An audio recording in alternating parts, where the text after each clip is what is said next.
반갑습니다. 이번 시간에는 92회 전산해결 1급 92회 실무 문제 풀어보겠습니다. 92회 기출문제 좀 텍스 실행시켜 주고요.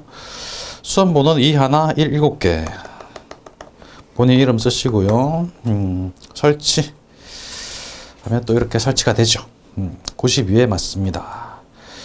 B형이고 1356 B형이고 1356 엔터 하면 시작되죠. 실무 문제로 넘어가 보겠습니다. 실무 문제 첫 번째는 역시나 언제나 그렇듯이 기초정보관리 1번 신규 거래처 형상사 거래처 등록에 메뉴 등록하라고 합니다. 거래처 등록 여기 있죠. 클릭 이렇게 나옵니다.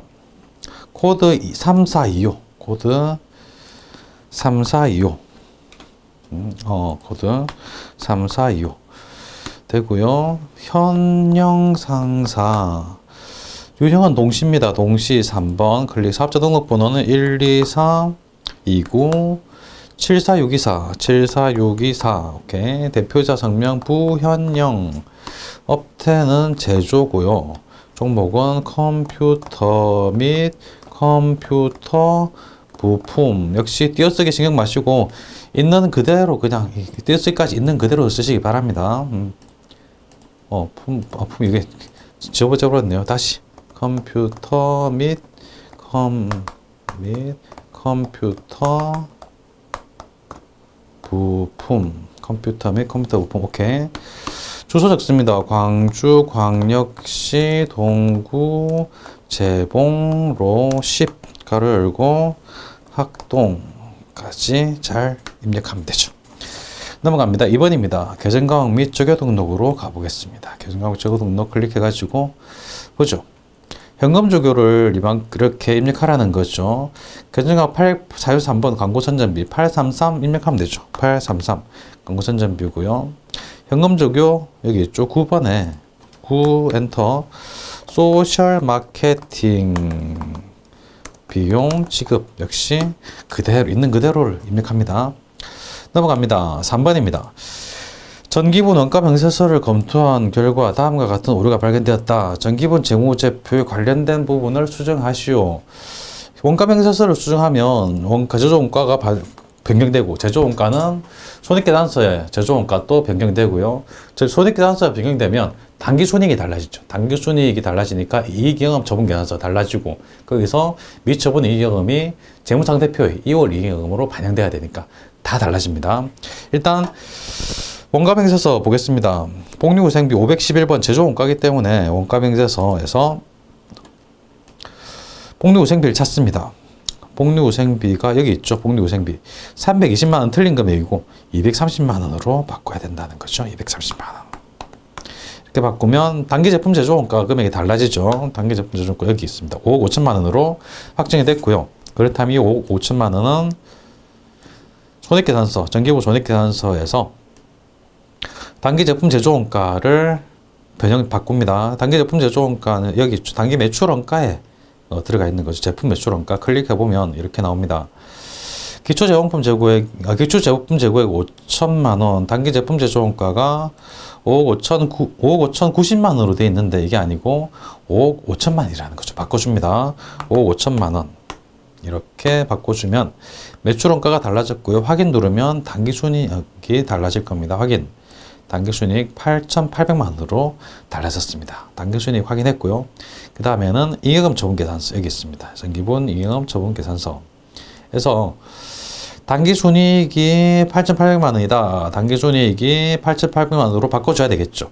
이게 달라지면 미처분 이익여금이 달라질 겁니다. 역시 타이핑하지 마시고 블록이 클릭합니다. 블록 클릭하면 하면 8,800만원으로 변경됐고요. 전 미처분 이익여금이 1억 2,500만원으로 변경이 됐습니다.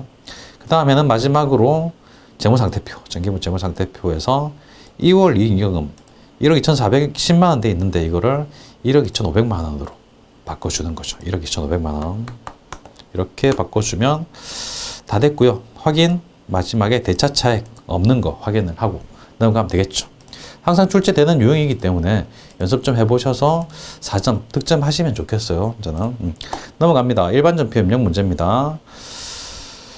7월 30일 일반전표를 한번 들어가 보겠습니다. 7월 30일 회사는 임직원을 위해 군민은행입니다. 국민은행이 아니고 군민은행이네요. 군민은행으로 은행에 확정급여형 DB 확정급여형 퇴직연금에 가입하고 7월분 퇴직연금 1,000만 원을 보통예금 납입했다. 그렇다면 대변에 보통예금 1,000만 원은 맞고 확정급여형입니다. 확정급여형에 납입할 때는 퇴직연금 운용자산입니다. 확정기여형이라면 퇴직급여, 확정급여형이라면 퇴직연금 운용자산. 잘 기억하시기 바랍니다. 차변에 퇴직연금 운용자산 운용으로 검색해 볼까요? 나오네요. 퇴직연금 운용자산 금액은 1,000만 원, 대변에는 보통예금 103 이렇게 되는 거죠. 8월 28일입니다. 부영상사의 판단으로 인해 파산, 그걸 잘못 읽었습니다. 파산으로 인해 단기 대여금 500만 원이 회수가 불가능하여 대손 처리하였다. 단기 대여금에 대한 대손 충당금 현재 잔액은 300만 원이며 대손세액 공제 고려하지 않는다. 그렇다면 500만 원 대손됐는데 300만 원 대손 충당금, 나머지 200만 원은 대손상각비인데 기타의 대손상각비가 돼야 되겠죠. 채권이 아니기 때문에 그렇죠. 일상적인 매출 채권이 아니기 때문에 그렇죠. 채권은 맞습니다. 매출 채권이 아니기 때문에 기타의 대손상각비죠. 차변에 대손충당금인데 단기 대여금에 대한 대손충당금 여기 115번이죠. 단기 대여금에 대한 대손충당금 금액은 300만 원.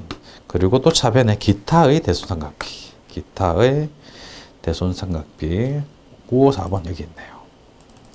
금액은 200만 원.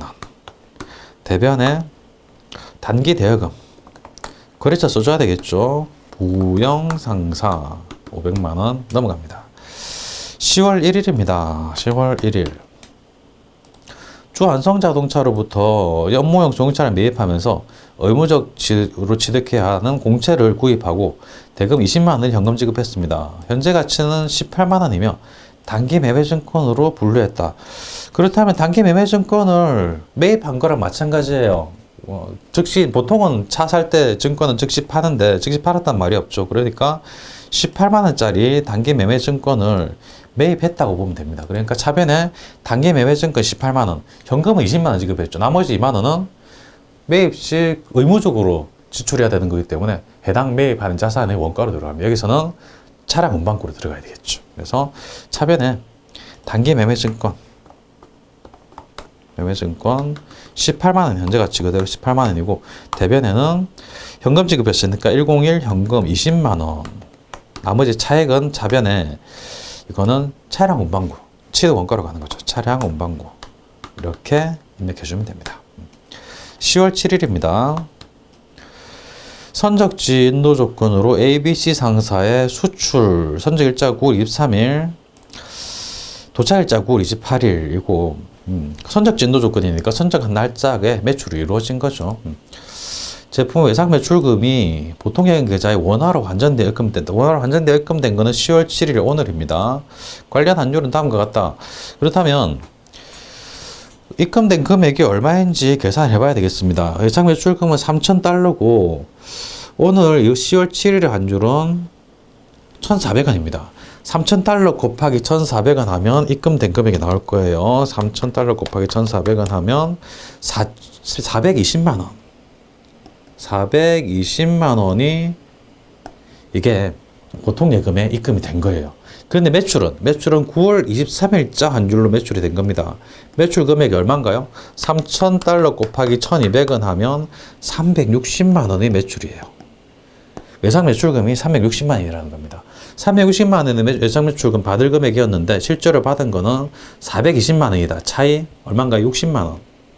60만 원만큼 외환차익이 생겼다는 거죠. 개발 결산 때는 외화 환산 이익 이렇게 되겠지만 결산치가 아니기 때문에 외환차익 60만 원. 그러니까 차변에 보통예금 입금된 게 420만 원. 대변에 외상 매출금 나가는 게 360만 원. 그 차이가 60만 원 외환차익 대변에 써주는 거죠. 입력합니다. 차변에 보통예금 103 420만 원. 대변에는 외상 매출금 108 거래처, 거래처가 어디였나요? ABC 상사, 알파벳 A로 검색하면 되겠죠. ABC 상사 입력하고요. 금액이 60만 원이었어요. 360만 원. 대변에 차익이 발생하죠. 외환 차익.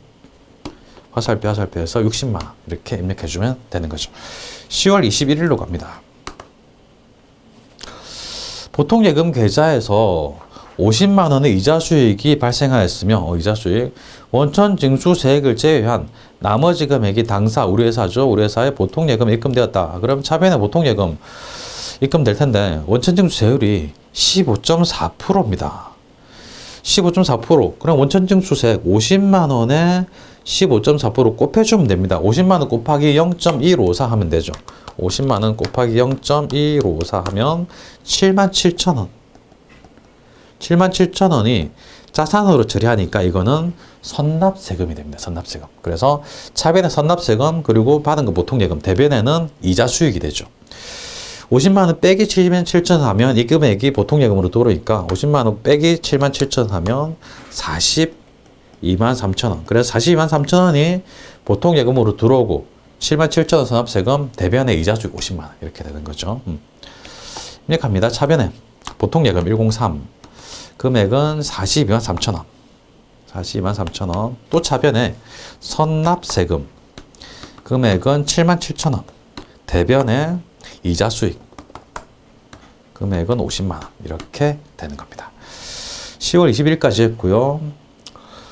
11월 1일로 가겠습니다. 11월 1일. 다음은 영업팀에서 거래처 임원과의 식사 비용을 법인카드, BC카드로 결제하고 수취한 신용카드 매출 전표에다 일반 전표에 입력하시오 라고 되어 있습니다. 거래처 임원과 식사했으니까 이거는 접대비가 됩니다. 접대비고 금액은 일반 전표 입력하라고 했으니까 전액 합계 부가세 합한 금액 17만 1,000원으로 써주면 되고요. 카드 결제했으니까 미지급금 BC카드 거래처까지 입력해주면 됩니다. 입력하겠습니다. 차변에 접대비. 영업팀에서 쓴 거니까 접대비 800번 되죠. 17만 1,000원. 대변에는 미지급금. 거래처, BC카드. 이렇게 입력하면 되죠. 매매 출전표로 넘어가 보겠습니다. 1번 9월 30일입니다. 매매 출전표에서 9월 30일. 1번부터 보죠. 9월 30일에 주영광패션의 제품을 판매하고 전자세금계산서를 아래와 같이 발급했다. 판매 매출에서 전자세금계산서니까 일반적인 매출입니다. 그래서 과세 11과세로 입력하면 됩니다. 세금계산서 보겠습니다. 공급받은 사람이 영광패션이고요. 공급가액은 5천만 원, 세액 50만 원, 500만 원 합해가지고 5,500만 원이 합계 금액이 되고 이 중에 현금을 300만 원, 3천만 받은 건데 이 현금을 받은 게 아니라 보통 예금으로 받았다는 겁니다. 나머지 금액 2,500만 원은 어음수치 받으럼인 거죠. 입력합니다. 유형 11 공급가액은 5천만 원. 부가세 500만 원이고요. 코드 영광패션. 전자세금계산서 발급 1번. 문제는 혼합. 차변에 보통예금 103번으로 받은 게 3천만 원. 또 차변에 바드럼이죠. 바드럼 110번 바드럼이죠. 나머지 2,500만 원이 바드럼으로 들어왔다라고 판단하고 입력하면 되는 거죠. 2번 보겠습니다. 10월 28일입니다. 10월 28일. 본사 영업 직원이 업무에 사용할 개별 소비세 과세 대상 자동차를 우주자동차에서 3천만 원 부가세 별도로 구입하고 전자세금계산서 수취했다. 개별 소비세 과세 대상 자동차라면 일반적인 승용차를 말합니다. 그래서 이런 경우에는 매입세 공제가 안 되죠. 불공으로 갑니다. 불공. 대금 결제는 다음 달에 하기로 했다. 묘상이니까 상거래 아니기 때문에 미지급금으로 되는 거죠. 그래서 매입에서 불공제 54번 불공으로 입력하면 되죠. 54번 불공. 공급가액은 3천만 원. 부가세 300만 원이고요. 공급처는 우주자동차. 전자세금계산서 발급받아서 1번 입력하고요. 불공제 사유는 승용차입니다. 비용업용 소형 승용차이겠죠. 입력하고요. 분계는 일단 혼합으로 3번 입력하고 원재료가 아니라 차량 운반구조. 대변에는 미지급금 이렇게 입력하면 됩니다. 그 다음에 11월 5일이네요. 11월 5일. 서석 마케팅에서 영업부 직원들의 회계 업무 향상 교육을 실시하고, 그럼 교육 훈련비가 되겠죠. 교육 훈련비 지출하는 겁니다. 그 다음에 강사료 55만 원에 대한 전자계산서를 발급했다. 교육 용역이니까 면세니까 전자계산서네요. 강사료는 11월 2일에 지급한 계약금 10만 원. 이거는 선급금이 되겠습니다. 선급금 차감한 잔액을 1개월 후에 지급해야 돼. 외상이죠. 외상이니까 상거래가 아니니까 미지급금이 되겠습니다. 그러면 11월 5일 입력해보죠. 매입이고 면세입니다. 계산서 받은 거죠. 53 면세 계산서로 입력합니다. 53. 공급가액은 55만 원. 그랬죠. 서석 컨설팅. 전자계산서 발급받았으니까 1번 되고, 분계는 혼합 3번으로 들어가야 되겠죠. 원재료가 아니라 자변의 교육 훈련비. 영업부 직원이기 때문에 교육 훈련비 800번대로 입력합니다. 대변에는 선급금이 있었습니다. 그래서 선급금부터 먼저 처리해 줍니다. 선급금 10만 원이 있죠. 10만 원. 나머지 금액은 1개월 후에 지급하기로 했다. 미지급금. 대변의 미지급금. 45만 원 이렇게 입력하면 되죠. 넘어갑니다. 11월 10일 보겠습니다. 11월 10일. 비사업자인 박사원에게 제품을 220만 원 부가세 포함 판매하였다. 대금은 현금으로 받고 현금 영수증을 발행했습니다. 그래서 입력할 것이라고 되어 있습니다. 매출하고 현금 받고 현금 영수증. 그러면 과세 매출 과세에서 현금 과세입니다. 현금 과세 22번이죠. 현금 과세 22번. 공급가액은 부가세 포함 220만 원 전액 쓰면 현금 영수증인 경우에는 알아서 분리를 해주죠. 220만 원 쓰면 분리되고. 그렇죠. 박사원. 그 다음에 분계는 현금 1번 분계입니다. 제품 매출이고 현금 입금 맞죠? 오케이. 넘어갑니다. 12월 10일로 가겠습니다. 12월 10일. 5번이죠. 생산부문 근로자들의 성탄절 선물로 하나로마트에서 종합선물 세트 110만 원 부가세 포함에 구입하고 법인카드인 하나카드로 결제했다. 카드 매입에 대한 부가세 세액세 공제 요건은 충족한다라고 되어 있습니다.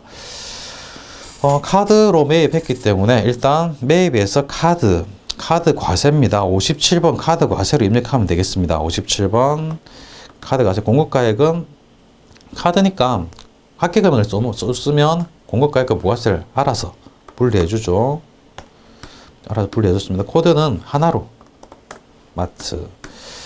신용카드사는 하나카드입니다. 하나카드 법인. 분계는 역시 하나카드로 하면 되겠죠. 카드 4번입니다. 4번 하면 알아서 분계해주죠. 미지급금 하나카드 맞고요. 원재료가 아니라 복리후생비인데 500번대 판매 그 제조원가의 복리후생비입니다. 복리후생비 511번 제조원가 맞죠. 그 다음에 12월 15일로 가겠습니다. 15일. 호주에서 기계장치를 구입하고 수입 전자세원계산서를 부산세관장으로부터 발급받았으며 당일 부가세를 보통예금 계좌에서 이체 납부하였다. 부가세에 대한 회계반 처리만 할 것. 수입할 때는 수입 그 공급 가액이 아니라 부가세에 대해서만 회계 처리를 하게 되는 거죠. 어쨌든 지금 수입 전자세관계산서를 보니까 발급한 사람이 세관장입니다. 수입할 때는 세관장이 세관계산서를 발급하죠. 공급가액하고 세액이 이렇게 나와 있고요. 그다음에 세액 500만 원에 대해서만 처리하는 거죠. 그러면 입력해 보겠습니다. 12월 15일이고 수입이죠. 그러니까 매입에서 수입 55 수입분 이걸로 처리합니다. 55번으로 입력합니다. 공급가액이 5천만 원이고 부가세는 500만 원이고요. 거래처는 부산세관이죠. 세관계산 전자세관계 발급받았고 1번이고 분계는 혼합. 이렇게 되면 차변에 알아서 세금만 500만 원으로 부가세 대금만 분계를 해줍니다. 잘 돼 있고요. 대변에는 보통예금으로 이체했으니까 103번 보통예금 이렇게 하면 500만 원 세금에 부가세에 대해서만 분기가 자동으로 되죠. 이렇게 하고 넘어가면 됩니다. 12월 10일까지 했고요. 그 다음에 문제 4번 오류 수정 문제로 가겠습니다. 읽어보죠. 8월 15일 매출거래처 직원의 결혼 축하금으로 20만 원 현금 지급한 것으로 회계치란 거래는 당사 생산부문 직원의 결혼 축하금인 것으로 확인되었다. 부가세 이야기 없기 때문에 일반 전표 입력합니다. 일반 전표에서 8월 15일 차변에 접대비라고 되어 있죠. 접대비가 아니라 복리후생비라는 거죠. 근데 생산 부분이기 때문에 제조원가의 복리후생비, 복리후생비인데 500번대 제조원가 이렇게만 하면 끝나는 거죠. 넘어갑니다. 9월 22일 공장 건물 공사에 대한 대금 200만 원을 가나건설에 지급하고 모두 수익적 지출로 처리하였으나 그러나 확인 결과 그중 50%는 건물 가치 증가 자본적 지출 50%만 수익적 수선비고 나머지 50%는 건물로 입력해야 되는 거네요. 역시 부가세라는 내용이 없기 때문에 일반 전표 입력합니다. 9월 22일 역시 전액 다 200만 수선비로 처리가 되어 있네. 수선비가 200만 원이 아니라 절반 100만 원만 수선비고 나머지 100만 원은 건물인 거죠. 차변에 건물로 입력합니다. 화살표에서 100만 원 이렇게 입력하면 되는 거죠. 다음 5번으로 가겠습니다. 결산정리사항은 다음과 같다. 보죠. 결산정리사항이기 때문에 다 꺼주고 일반 전표 12월 31일로 남겨두겠습니다. 9월 1일 영업부에서 사용할 소모품 45만 원을 구입하면서 자산으로 예치했다. 그러면 차변의 소모품, 대변의 현금 이렇게 차변의 소모품으로 처리했을 겁니다. 그런데 기말에 현재 소모품 사용액이 33만 원이었다. 45만 원 중에 33만 원을 사용해버렸으니까 43만 원은 소모품 금액에서 빼줘야 되겠죠. 자산의 감소, 대변에 소모품 33만 원 써주고 차변에는 소모품비, 영업부니까 판관비로 처리해주면 되겠습니다. 그 차변에 소모품비 800번대 금액이 33만 원, 대변에는 소모품 33만 원 이렇게 분개해 주면 되죠. 그 다음에 2번입니다. 기말 현재 퇴직급 추계액과 퇴직급 충당 부채 설정 전 잔액은 다음과 같다. 거기 보면 퇴직급여 추계액 2천만 원, 이 퇴직급 추계액이라는 거는 전 임직원 퇴직할 때 지급해야 할 퇴직금을 말하는 거고 설정 전 잔액은 1,500만 원이다. 그러면 부족분 500만 원을 추가로 퇴직급의 충당금으로 설정을 해줘야 된다는 내용입니다. 그리고 관리직도 보면 퇴직급 추계액 2천만 원인데 지금 충당부채가 1,400만 원밖에 없기 때문에 추가로 600만 원을 퇴직급의 충당부채로 추가로 인식하라는 이야기입니다. 그래서 차변에 퇴직급여, 대변에는 퇴직급 충당부채 이렇게 설정해 주는 거죠. 근데 퇴직급여는 생산직과 관리직이 분리되어 있으니까 생산직은 500번대, 관리직은 800번대 해주고 퇴직급 충당부채는 합계금액 1,100만 원으로 처리해 주는 겁니다. 입력합니다. 차변에 퇴직급여 생산직 500번대 508번 금액은 차액 500만 원. 또 차변에 퇴직급여 800번대 판매비 관리비 금액은 600만 원. 대변에는 합계액으로 퇴직급여 충당부채 퇴직급여 충당부채 여기 95번에 있죠. 퇴직급여 충당부채 합계금액 1,100만 원 이렇게 분개하면 되고 그리고 뭐 이렇게 입력하기 싫다 그렇다면 결산자료 입력에 가서 1월부터 12월까지로 입력해서 전표추가 눌러도 괜찮습니다. 3번 보겠습니다. 결산이 현재 생산 부서가 보유하고 있는 유형자산은 다음과 같다. 감가상각을 하라는 이야기 같아요. 보겠습니다. 1월 2일 날 취득했고 4천만 원짜리입니다. 잔류가치 없고 내역연수 5년에 정액상각한다. 그렇다면 쉽죠. 감가상각비 4천만 원 곱하기 5년이니까 5분의 1 정액법 이렇게 상각해주면 되죠. 4천만 원 나누기 5 하면 됩니다. 그러면 800만 원. 그래서 감가상각비 800만 원입니다. 분계는 차변의 감가상각비 지금 생산부서기 때문에 제조원가 500번대로 넣고 대변에는 감가상각 누계액 800만 원 이렇게 입력하면 되는 거죠. 차변에 감가상각비 500번대 제조원가 입력하고 금액은 800만 원. 대변에는 감가상각 누계액 기계장치에 관한 거죠. 기계장치 여기 207번 800만 원 이렇게 간단하게 입력할 수 있고 역시 결산자료 입력 메뉴에서 감가상각 찾아가지고 제조원가로 찾아가지고 기계장치에 입력하고 전표추가 눌러도 괜찮습니다. 6번은 조회하는 문제 보겠습니다. 1번 6월 30일 현재 유동자산과 유동부채 금액의 차이는 얼마인가? 월 말에 유동자산, 유동부채 찾는다. 그렇다면 재무상태표죠. 재무상태표에서 6월을 조회합니다. 6월 6 엔터 하면 유동자산이 어디 있나요? 여기 있습니다. 9억 9,813만 5천 원이고요. 유동부채는 쭉 내려오면 있겠죠. 쭉 내려오면 여기 있습니다. 유동부채 4억 1,761만 6,375원. 이거 숫자 계산기 두드려서 빼보면 됩니다. 뭐 숫자가 좀 복잡하긴 하긴 한데 천천히 두드려 보시기 바랍니다. 그러면 금액이 5억 8천 얼마 나와요. 금액 두드려 적어 놓고 넘어가겠습니다. 2번 보겠습니다. 일기부가세 예정신고기간 1월부터 3월까지의 신용카드 매출전표 수령금액 합계표란의 일반 매입세액은 얼마인가? 참 어려운 걸 물어봤는데 지금 부가세 그 탭에 클릭해보면 신용카드 매출전표 수령금액 합계표를 찾을 수가 없어요. 일단 이런 경우에는 부가세 신고서를 들어가 봅니다. 신고를 들어가서 1월부터 3월까지니까 1월 1일부터 3월 말까지 해서 조회를 하고요. 그 다음에 신용카드 매출전표 수령금액, 수령금액입니다. 수령했다는 말은 우리가 돈을 썼다는 얘기예요. 돈을 쓰면, 카드 쓰면 전표를 받죠. 받은 겁니다. 돈을 썼으니까 매입과 관련된 거죠.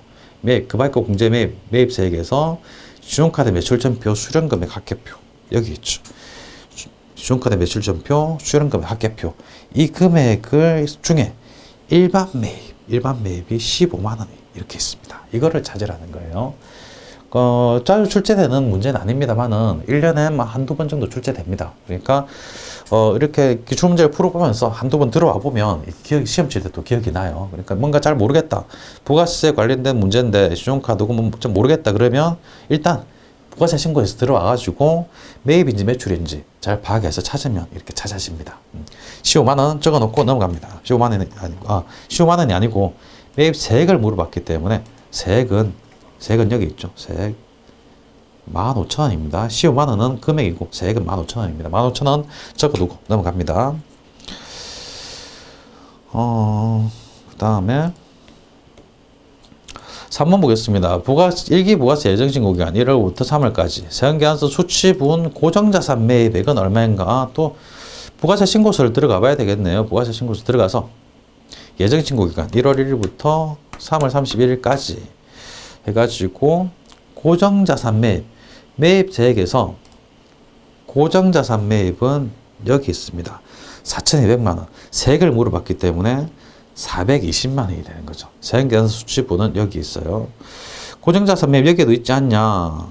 이거는 세금계산서 수취분이 아니라 신용카드 수령액이에요. 문제에서 물어본 거는 세금계산서 수취분이기 때문에 세액은 420만 원으로 조회해야 됩니다. 420만 원 적어놓고 넘어가겠습니다. 이론 문제 답안 작성 클릭해가지고 이론 문제 객관식 문제는 풀자마자 바로 여기 이제 이렇게 클릭해서 입력해서 저장해 두고요. 금방 조회한 거는 여기 실무 답안에 적죠. 묻자가 복잡합니다. 580-483-625. 2번은 15,000원. 3번은 420만원. 이렇게 하고 닫기 확인. 마지막으로 답안 저장 확인. 됐죠. USB 제출하면 됩니다. 수고하셨습니다.